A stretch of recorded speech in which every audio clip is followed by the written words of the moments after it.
Hello and welcome back to study with Saurabh YouTube channel.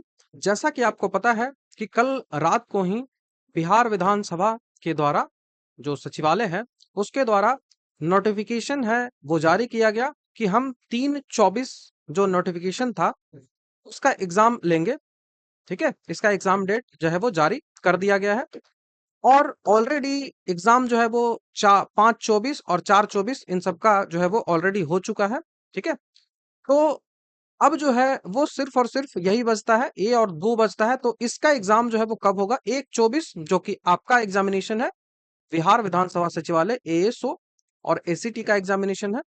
तो इस जो एग्जामिनेशन है यह भी जल्द होगा, बहुत जल्दी होगा। तो जल्दी तो होगा, लेकिन क्या आप इसके लिए तैयार हैं? भले ही 1 साल हो गए हैं, लेकिन क्या आप इसके लिए तैयार हैं? तो आप अपनी तैयारी को अभी भी सही कर सकते हो यदि आपने पहले से पढ़ रखा है तब।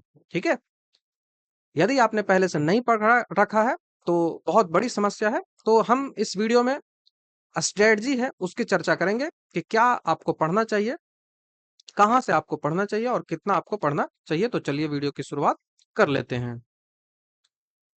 तो ये नोटिस है जिसमें बताया गया है कि जो 3/24 का एग्जामिनेशन है वो हम लेंगे। ठीक है, तो इसकी चर्चा तो हम उतनी नहीं करेंगे।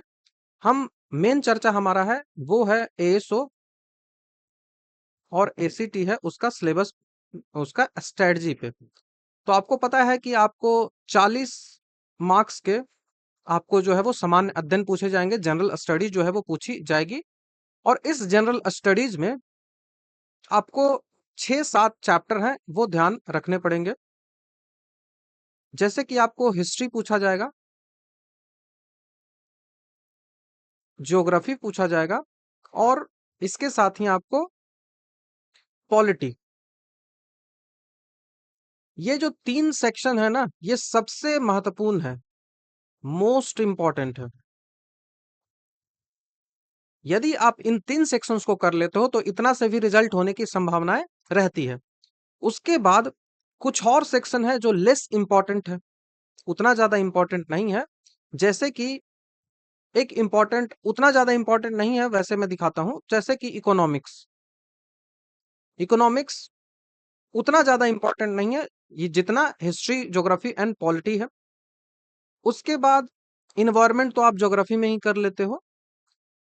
उसके बाद जो मेन बचता है, जो कि बहुत ज्यादा इंपॉर्टेंट रोल प्ले करता है, वो है करंट अफेयर। वो है करंट अफेयर। और आपको पता है कि इस जो एग्जामिनेशन है उस एग्जामिनेशन का लेवल कितना अच्छा होता है।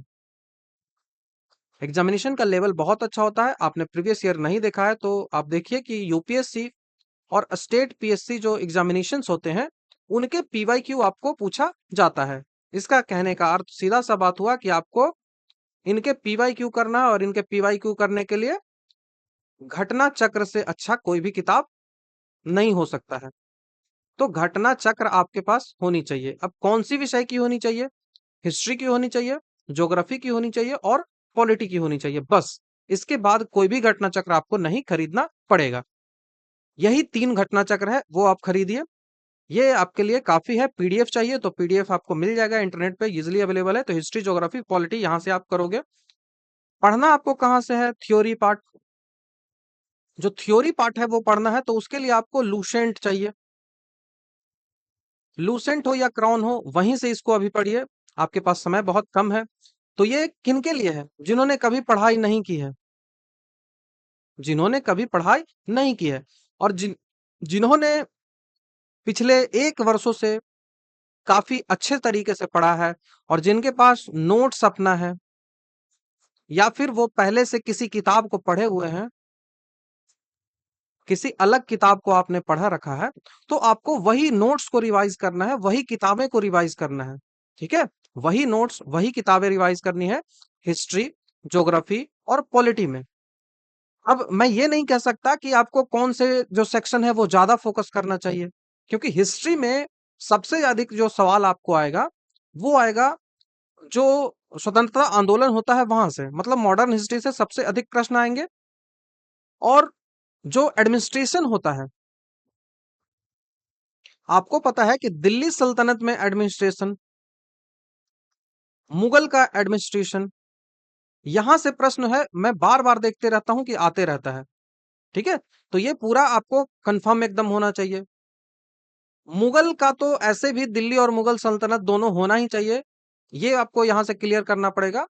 उसके बाद मराठा लेस इंपॉर्टेंट, उतना भी ज्यादा इंपॉर्टेंट नहीं है मराठा, लेकिन मराठास भी आपको थोड़े बहुत, मतलब पढ़ना तो सब कुछ है लेकिन इंपॉर्टेंट वो ज्यादा नहीं होगा, वहां से प्रश्न जो है वो ज्यादा नहीं आएंगे। यहां से अगर प्रश्न आएंगे भी ना तो वो सरदेश मुखी वाला आता है, और शिवाजी से रिलेटेड कुछ प्रश्न आएंगे। हाँ, अभी देखो संभाजी से संबंधित प्रश्न आ सकता है, संभाजी है ना, उनसे प्रश्न आएगा, क्योंकि अभी जो है ना, अभी रिसेंट में क्या हुआ है कि छावा मूवी आई थी, तो छावा मूवी के कारण ये न्यूज में काफी ज्यादा मराठा साम्राज्य रहा है, तो मराठा से रिलेटेड और खास करके मराठा में सांभा है, सांभा जी जो है उनसे रिलेटेड प्रश्न जो है वो पूछे जा सकते हैं।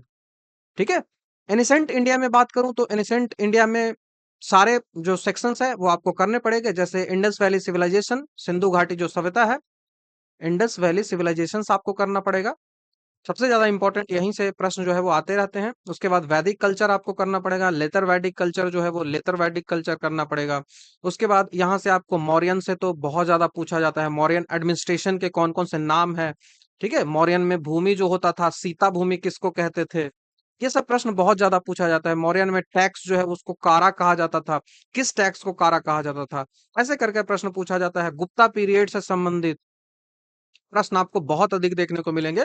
तो आपको हर टॉपिक क्रिएट करना पड़ेगा। हाँ, भले ही कुछ टॉपिक जो है वो लेस इंपॉर्टेंट होते हैं, कुछ ज्यादा इंपॉर्टेंट होते हैं, जैसे चोल साम्राज्य बहुत ज्यादा इंपॉर्टेंट है, इसको आपको करना पड़ेगा। बाकी चालुक्य ये सब होते हैं, उनके आप जो फाउंडर भी याद रख लोगे तो उतना काफी है। बाकी मैं जहां तक उम्मीद करता हूं आपने इन सबको काफी डिटेल से पढ़ रखा होगा। ठीक है, पॉलिटी तो आपको लूसेंट से करिए जो भी है, लेकिन मैं तो हमेशा आपको रिकमेंड करूंगा कि दृष्टि की क्विक बुक है, इन तीनों के लिए बहुत इंपॉर्टेंट है, हिस्ट्री, ज्योग्राफी और पॉलिटी के लिए। ज्योग्राफी में आप सबसे ज्यादा जो ध्यान देने की आपको आवश्यकता है ज्योग्राफी में, वो किस सेक्शन को आवश्यकता है ध्यान देने की, तो ज्योग्राफी में आप जो है वो पर्वत, जो माउंटेन्स है उनको सबसे ज्यादा पढ़िए, पठार जो है उनको सबसे ज्यादा पढ़िए। उसके बाद नदी जो है, नदी के साथ जो बांध पूछे जाते हैं, बांध जो इंपॉर्टेंट है वो पूछे जाते हैं, उनसे सवाल आपसे आता है। तो नदी, बांध, जल विद्युत परियोजनाएं, ये सब आपसे प्रश्न बहुत ज्यादा पूछा जाता है। कृषि से उतना अधिक नहीं होता, तो कृषि पे आप उतना ज्यादा फोकस नहीं करोगे। ठीक है, कृषि से उतना अधिक नहीं पूछा जाता है, तो कृषि पे उतना ज्यादा फोकस करने की आवश्यकता नहीं है। ना तो मिट्टी से पूछा जाता है, सॉइल से उतना ज्यादा प्रश्न नहीं पूछा जाता, तो ऐसा नहीं है कि इसको रट्टा करना है, रट्टा यहीं सबसे ज्यादा करना है। आपको पूरे के पूरे नेशनल पार्क्स याद होने चाहिए, बायोस्फीयर रिजर्व्स याद होने चाहिए, आपको जो है वो पक्षी जो बर्ड सेंचुरी है, बर्ड सेंचुरीज है वो आपको याद होने चाहिए। ठीक है, आपको फॉरेस्ट में जो इंपॉर्टेंट डेटाज हैं, जैसे पहला फॉरेस्ट जो है वो कब जो है वो स्टैटिस्टिक फॉरेस्ट का पहला कब आया था, किस फॉरेस्ट से जो है वो 33% कहा गया था कि पूरे लैंड का 33% जो है वो फॉरेस्ट रहना चाहिए, तो ऐसे प्रश्न फॉरेस्ट से पूछ लिए जाते हैं। उसके बाद ट्रांसपोर्टेशन से सवाल जो है वो बहुत कम रहते हैं, जनजातियों से सवाल बहुत कम रहते हैं। आपको 2011 का सेंसस आपको ध्यान रखना पड़ेगा। उसके बाद जो नेशनल फैमिली हेल्थ सर्वे जो आता है, नेशनल फैमिली हेल्थ सर्वे जो है, वहां से प्रश्न जो है वो पूछे जाते हैं। तो नेशनल फैमिली हेल्थ सर्वे का जो डेटा आता है, अभी फिफ्थ का डेटा आ चुका है, वहां से प्रश्न पूछे जाते हैं, तो उस डेटा को भी आपको करना पड़ेगा। तो ज्योग्राफी में यही सब चीजें करनी पड़ती है, सबसे ज्यादा इंपॉर्टेंट जो है वो यही चीजें होती हैं। बाकी और जैसे चट्टाने पढ़नी है, तो चट्टानों में केवल और केवल कुछ आपको एक डेटा पढ़ना है, जिसको मैंने ऑलरेडी आपको अपना जो ग्रुप है वहां पे बता दिया है, कि इस डेटा में आपको पढ़ना होता है कि कौन सी चट्टानों का रूपांतरण कौन सी में हुआ। अग्नेय चट्टान हो गया, इसको रूपांतरण, सील सील में किसका रूपांतरण होता है, तो ये प्रश्न बहुत ज्यादा पूछा जाता है। तो बस वो डेटा को चट्टानों में याद कर लोगे, बाकी पर्वत, पठार, नदियां, ये सारा इंपॉर्टेंट है, तो इन सबसे आपको प्रश्न पूछे जाएंगे। बांध, ये सब पढ़ना है, झील जो होता है वो पढ़ना है, झील से प्रश्न आते हैं। आपको पूरे दर्रे याद होने चाहिए, जो पासेज होती हैं वो पासेज आपको याद होने चाहिए। खास करके जो पासे अभी सिक्किम में है, जो अरुणाचल प्रदेश में है, ठीक है, अरुणाचल वाले पास आपको याद होने चाहिए, सिक्किम वाले याद होने चाहिए। कौन सा पास है जो जो मानसरोवर यात्रा के लिए अभी खोल दिया गया है हाल ही में। ठीक है, चीन से हमारा डिस्प्यूट बहुत ज्यादा चल रहा था, तो इस कारण से जो गलवान घाटी में हुआ था घटना, उसके बाद मानसरोवर की यात्रा बंद कर दी गई थी और कोविड भी आ गया था। तो मानसरोवर जो है ना फिर से स्टार्ट कर दिया गया है। तो अब तब इसके लिए इंपॉर्टेंट हो जाएगा कि कौन-कौन सा पासेस हैं जिनसे हम मानसरोवर की यात्रा करते हैं।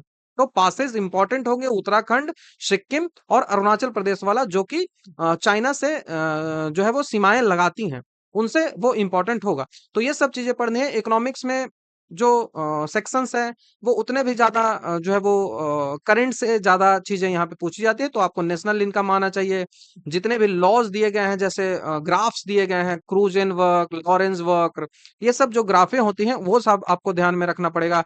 5 ईयर प्लान जो है वो आपको ध्यान में रखना पड़ेगा, क्योंकि यहाँ से प्रश्न बहुत ज़्यादा पूछे जाते हैं। तो 5 ईयर प्लान आपको याद रखना पड़ेगा। बाकी इकोनॉमिक्स में वैसे कुछ जैसे आपको मॉनेटरी पॉलिसीज़ में जैसे CRR, SLR, RRR, BR, bank rate, reverse repo rate, ये सारे जो मॉनेटरी पॉलिसी में आते हैं वो याद होने चाहिए। उसके बाद जो बैंक है वो एस्टेब्लिश कैसे-कैसे हुए थे उनको याद रखना है। बैंक से रिलेटेड जो उसका इतिहास है वो सारा, जैसे किस एक्ट के तहत आरबीआई जो है वो एस्टेब्लिश हुआ था, एसबीआई कैसे एस्टेब्लिश हुआ था, पहला बैंक कौन था। तो बैंक से संबंधित बैंकिंग जो होता है वो मॉनेटरी पॉलिसी में याद रखना पड़ता है। उसके बाद आपसे लगभग यहाँ से प्रश्न उतने नहीं होंगे। कुछ समितियां हैं जो जहां से प्रश्न आते हैं, जैसे कि नरसिम्हन समिति का क्या काम था, चिलैया कमेटी का क्या काम था। तो इन कमेटियों के लिए भी कुछ इंपॉर्टेंट कमेटियां होती है, वो आपको ध्यान में रखना है। तो वहां से प्रश्न आपको इकोनॉमिक्स से यहीं से पूछे जाते हैं। कुछ प्लान्स हैं, कुछ स्कीम्स हैं, प्लान्स हैं जो स्टार्ट किया गया है, जो इम्पोर्टेंट है, जैसे मनरेगा हो गया। जैसे यहाँ से आपको सर्व शिक्षा अभियान पूछा जाता है, मिड डे मील पूछा जा सकता है। तो जो अभियान है, जो इम्पोर्टेंट है, जैसे ट्राउट के लिए अभियान चलाया गया था, उसके बाद काम के बदले अनाज अभियान जो चलाया गया था, उसके बाद जो है वो ट्राइसेम चलाया गया था। तो ट्राइसेम ये सब बहुत ज्यादा पूछ लिया जाता है, तो आपको याद रखना है। उसके बाद एक्सिम बैंक आपको पूछा जाएगा। उसके बाद इकोनॉमिक्स में करंट से जोड़ के आपसे पूछा जा सकता है कि भारत किसके साथ जो है वो सबसे ज्यादा जो है वो एक्सपोर्ट करता है, सबसे ज्यादा किसके साथ इंपोर्ट करता है। ऐसे करके भी प्रश्न पूछे जाते हैं बार बार, क्योंकि अभी देखिएगा, अभी जो है वो सिविल कोर्ट में भी पूछा गया था ये एग्जाम में। तो ये सब रिटन रिसेंट एग्जाम में बहुत ज्यादा पूछा जाता है। तो इकोनॉमिक्स के जो डेटा है, जो करंट से जुड़ा हुआ है, उनको आपको ध्यान में रखना पड़ेगा। इसके लिए कोई भी जो करंट अफेयर की किताबें हैं वो आपके लिए इंपॉर्टेंट होगी। पॉलिटी में बात करें तो हर चीजें पॉलिटी में इंपॉर्टेंट है। जो भी स्टेटिस्टिक है वो याद रखना है। आपको 100 से लेकर 100 बोल रहा हूँ, 1 से लेकर 100 तक का ऑलमोस्ट याद होना चाहिए आपको आर्टिकल्स। ठीक है? उसके बाद जो आर्टिकल्स है वो बस इंपॉर्टेंट आर्टिकल याद होने चाहिए, जैसे राज्यपाल से, राष्ट्रपति से, उसके बाद मुख्यमंत्री से, उसके बाद जो है वो उपराज्यपाल से, उपराज्यपाल बोल रहा हूँ, उपराष्ट्रपति से रिलेटेड, उसके बाद कैग से रिलेटेड आपको याद होना चाहिए। कैग से रिलेटेड कौन कौन से आर्टिकल्स हैं, राज्यसभा से, लोकसभा से, कैसे जो है वो कौन लोकसभा को भंग करता है, किस आर्टिकल के तहत लोकसभा जो है वो भंग होती है। ये सब प्रश्न ना बार बार पूछे जाते हैं, तो आपको ध्यान रखना है। खास करके आपको राज्यपाल और मुख्यमंत्री को याद रखना है, बहुत ज्यादा पूछा जाता है। उसके साथ ही जो मंत्रिपरिषद राज्य का होता है, वहां से भी प्रश्न पूछे जाते हैं। कॉन्स्टिट्यूशन अमेंडमेंट जो है वो बहुत ज्यादा पूछे जाते हैं। आपको कौन सी जो है जो समितियां है ना, बहुत ज्यादा संसदीय समिति होते हैं, तो उन संसदीय समिति के बारे में आपसे सवाल पूछा जा सकता है। लोक लेखा समिति हो गया, प्राकलन समिति हो गया, इन सब से सवाल आपको देखने को मिलता है। उसके बाद जो पॉलिटी है, वहां पे कॉन्स्टिट्यूशन अमेंडमेंट आपको सारे याद होने चाहिए, जो जो इंपॉर्टेंट है। और खास करके जितने भी न्यू एक्ट आए हैं कॉन्स्टिट्यूशन अमेंडमेंट के बाद, जैसे अभी 129वां बिल लाया गया है विधानसभा में, तो राज्यसभा में, और बोल रहा हूँ लोकसभा में। ठीक है? तो वो बिल किससे संबंधित है, ये सारे जो करंट से रिलेटेड इश्यूज हैं वो पॉलिटी से संबंधित होता है, वो आपको ध्यान में रखना पड़ेगा। करंट अफेयर की हम बात करें तो करंट अफेयर भी बहुत इंपॉर्टेंट रोल आपके में प्ले करता है। इसके लिए कोई एक स्पेसिफिक बुक आपको करना है। इकोनॉमिक्स के लिए मैं बता दूं कि लूसेंट या क्राउन आपके लिए काफी होगा, इससे अधिक कुछ नहीं करना है। ठीक है? लूसेंट क्राउन काफी होगा। और सीए के लिए आपको क्या करना है, तो स्पीडी ले लीजिए या फिर क्रॉनिकल ले लीजिए, जो भी है, या फिर जो आप भी पढ़ते हैं वो ले सकते हो। आप करंट अफेयर किसी का कोर्स पढ़ते हो तो वो काफी है। बाकी अगर कुछ आपने नहीं अभी तक पढ़ा है तो स्पीडी का करंट अफेयर काफी होगा आपके लिए, या फिर क्रॉनिकल का आप ले सकते हो। ये सब आपके लिए काफी होता है। ठीक है? तो ये बातें आपको इतनी समझ में आ गई, जिसमें हमने जो हिस्ट्री है उसके बारे में सारी चीजें डिस्कस की कि जीएस का सेक्शन आपको कैसे करना है। ठीक है? दूसरी बात आती है गणित का सेक्शन की। इस गणित के सेक्शन में आपको 30 प्रश्न पूछे जाएंगे। इस 30 प्रश्नों में आपको पहला तो मैथ्स होगा, और दूसरा जो होगा वो गणित होगा, मैथ्स हो गया, और दूसरा जो होगा वो साइंस होगा। ठीक है? दूसरा साइंस होगा। साइंस में आपको 3 सेक्शन से सवाल आएंगे, बायो, फिजिक्स और केमिस्ट्री। रेशियो की बात करें तो सबसे अधिक बायो से प्रश्न होगा, ठीक है, तो ये इसका रेशियो होगा बढ़ते क्रम में। सबसे कम यहां सवाल पूछा जाएगा, सबसे ज्यादा यहां से सवाल पूछा जाएगा। इन जो चैप्टर्स हैं यहाँ पे कोई भी चैप्टर्स आप नहीं छोड़ सकते हो, तो मैं इसमें कोई ऐसा स्पेसिफिक पॉइंट नहीं बताऊंगा, आपको सारे के सारे चैप्टर करने पड़ेंगे। लेकिन यदि सबसे अधिक मैं बायो में कहूं तो ह्यूमन फिजियोलॉजी से सवाल पूछा जाएगा।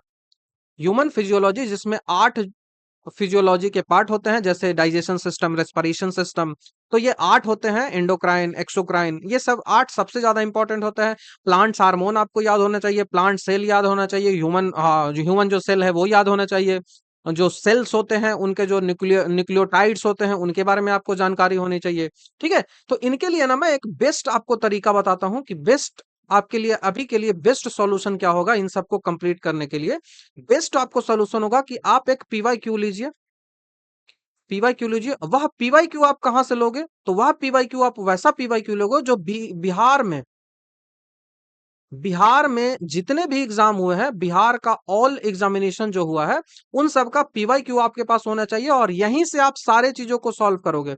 जीके, जीएस, मैथ्स, चाहे वो बिहार पुलिस का ही क्यों ना हो, चाहे वो बिहार दरोगा का क्यों ना हो, सब आपको सॉल्व करना है। जीके, जीएस, मैथ्स आप सॉल्व करेंगे, और करंट अफेयर तो इसके अलग रखोगे, तो ये 3 चीजें आप यहां से सॉल्व करोगे, ठीक है। और रीजनिंग भी आप यहां से सॉल्व करोगे, क्योंकि रीजनिंग आपके पास 30 प्रश्न है और इसमें से 28 से 29 आपको सही करना पड़ेगा, ठीक है, इतना तो सही करना ही पड़ेगा। तो ऐसे करके आप एक पीवाई क्यू लीजिए, मार्केट में पता करिए, यूथ की सबसे अच्छी आती है, यूथ पब्लिकेशन की सबसे अच्छी आती है, या फिर प्लेटफॉर्म पब्लिकेशन की भी आती है, रूपमनी जिसको बोलते हैं, तो प्लेटफॉर्म पब्लिकेशन पे भी मिल जाएगी, आप मार्केट में जाके पता करिए।